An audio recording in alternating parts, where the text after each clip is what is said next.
We'll start with team news. Lovren, Milner, Keita, Shaqiri. How far away or all of them? Again? Start with Dejan first. They are trained now since, what is today? Wednesday is today. Yes, since the start of the week, Monday. So, first steps out there on the pitch is good. Mele is not in team training. Naby is not in team training. Shaq is not in team training. Any time scale and stuff? Yeah, all soon back.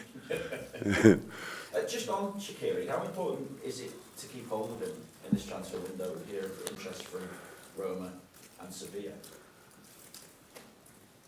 Is that a question? Yeah. Why? How important to keep hold of him in this window? How important will he still be for you this season? We had the majority of the December and January. We had a bench full of kids, wonderful kids, but kids. So how could we think about giving a player to anybody? I don't understand that. It's not about Chuck or whatever. It's about pretty much everybody. That we just have to keep them for sorting our situation and not the situation for different clubs. And if somebody would come around the corner and ask properly, but what didn't happen. So that then we maybe, if they are desperate, whatever, then we think, but there's absolutely no intention from our side to do anything. Obviously, the first game against Wolves this season, we talked a lot about VAR after that, but I'm just looking back at that game. Are Wolves as difficult a test as you face this season in the Premier League, and what is it that makes them so difficult? Yeah, it was interesting. I understood 100% in the game that it was for Wolves not easy to take because situations we don't see really and stuff like that in these moments. But afterwards, both decisions were completely right. So there's no need to talk after the game about VR because in this case the VR took the decisions right. Well, apart from that, Wolves are not only this year, was last year already like this. Are really difficult to play. They play a similar system to other teams. Depends a little bit to how they set up, but 3-5 in the back. But they do it differently. Cody has a different role. They make the pitch really big,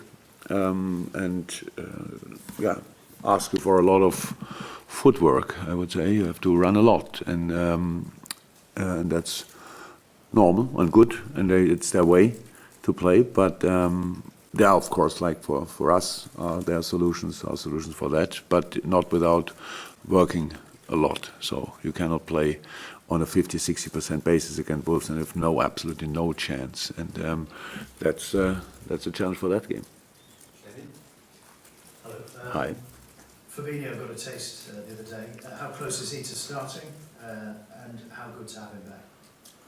Sensationally good that we have him back. How close is he to starting? I don't know exactly. It's just it was a long time out, not too long, thank God, but it was long enough, and so he needs to find rhythm again, and we will see how we introduce him step by step. But best news you can get that we have these boys back, that we have Joel back, that Dejan is on the way back, and we played through the toughest period of the season with two centre halves, and our fifth centre half, Fabinho, who can play the position as well, was injured as well. So that was really tough.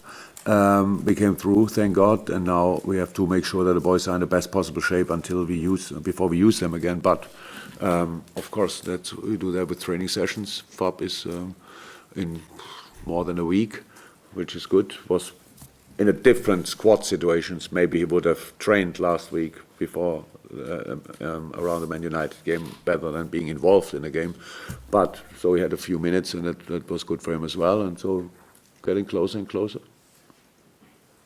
In terms of results, Premier League, it's been near to perfection, but where is the room for improvement? Concentration level.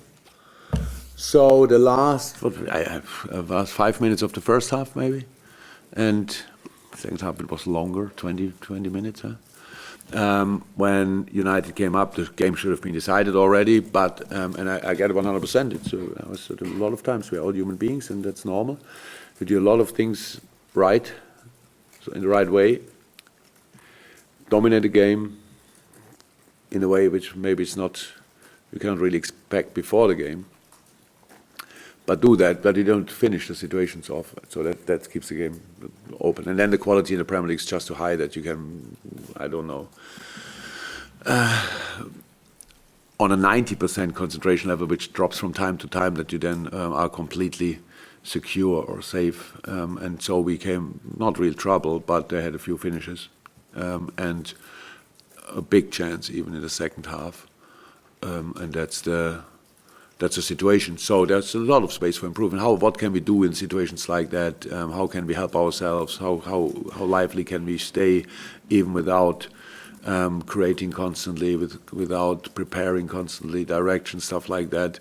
So we need to find a common way in these situations to still dominate the game in a just slightly different manner. That's it. Jurgen, when you break the transfer record, the world transfer record for a goalkeeper, you're expecting to bring somebody in who's special. But Alisson last season was great. This season maybe even better. I think since Wilfried Zaha scored for Crystal Palace in November, he saved the last 18 shots that have been on target. Impressive by anybody's standards. Has he exceeded even your expectations from when you brought him in, and in what way? As a goalkeeper, we knew what we get. Okay, yes, he made steps, which is normal in his life and with the training he gets with John and Jack. As a person, yes, he has exceeded the expectation because an outstanding guy. It's just, you cannot imagine that a professional football player, we have a lot of really good guys, but he's a very special person. And that's great, yes. From that point of view, he did it. But apart from that, we knew that we get a really good goalkeeper. His character, how calm he is, helps us a lot. His goalkeeper techniques improve, making the difficult things looking easy. But you have to stay like this. For goalkeepers, you make one little mistake and the ball is in the goal. And that is the life of goalkeepers. They have to live with that. They can live with that, but it's still... I know Ali doesn't take it for granted, or I don't take it for granted, so that's how it is. Fantastic boy, fantastic goalkeeper. Good to have him here. And when you play for a top team as a goalkeeper, you're not in the action all the time, you're in the action the rest of the time, which makes it almost more impressive, particularly his recent record, because, and you spoke before about concentration levels, the levels of concentration have to be at the highest possible level if you're only brought into the game once or twice and still produced the goods. So where do those special concentration levels come from? Oh, that's his personality. Yeah, that's his personality. He's like this. He's a very calm person. So family guy, good friend, stuff like this. So he's not easy to excite, I would say. So no, but he is in the game. He knows the game for long. He had a different career to other careers, I would say. He was not with 18 already the number one pick for everybody. He had to work. His brother's a goalkeeper as well. I'm sure he helped him a lot. So just it's about knowing the job. They are absolutely complete. Yes, it's maybe you can compare it with a centre half. In a really good team, you have the ball more in your feet than you have actually defensive challenges. But when you have a defensive challenge, then it's the most important in the whole game. So that's a similar job to do. And yeah, you need a specific personality for that, and thank God our boys have that. You said that Alisson's got personality that means he's not easy to excite, but he looked pretty excited on yeah.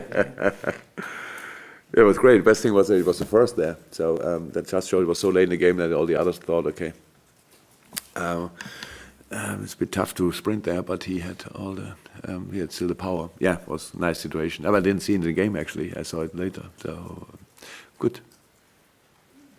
The option that he offers you with that adds another dimension to your game. So you've got the pressing, you've got the passing, but you've also got these balls from the back, not only from him, but from all your back four who are capable of playing those precise balls forward. That gives you another dimension, doesn't it?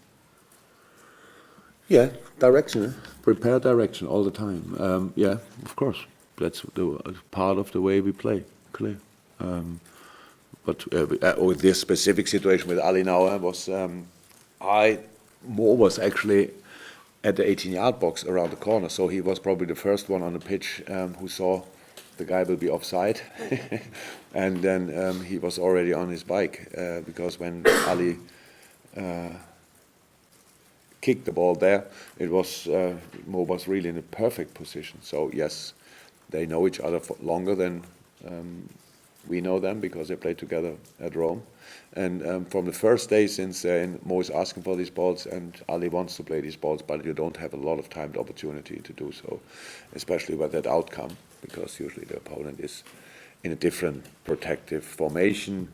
United wanted to score, it was late in the game, but this ball especially, I'm not sure that James was planned for all the protection in the game, but yeah, it was just a perfect moment for us, and yeah, really well done. Jurgen, Alex Oxlade-Chamberlain's looked a little frustrated when he's come off in recent games. Is he being a bit harsh on himself? Because he's not playing poorly, is he? He's maybe not scoring goals, but he's contributing, isn't he, on the pitch? Yeah, that was good. Alex Oxlade is in good shape. Do you know why he might be a little bit frustrated with himself then? He's not.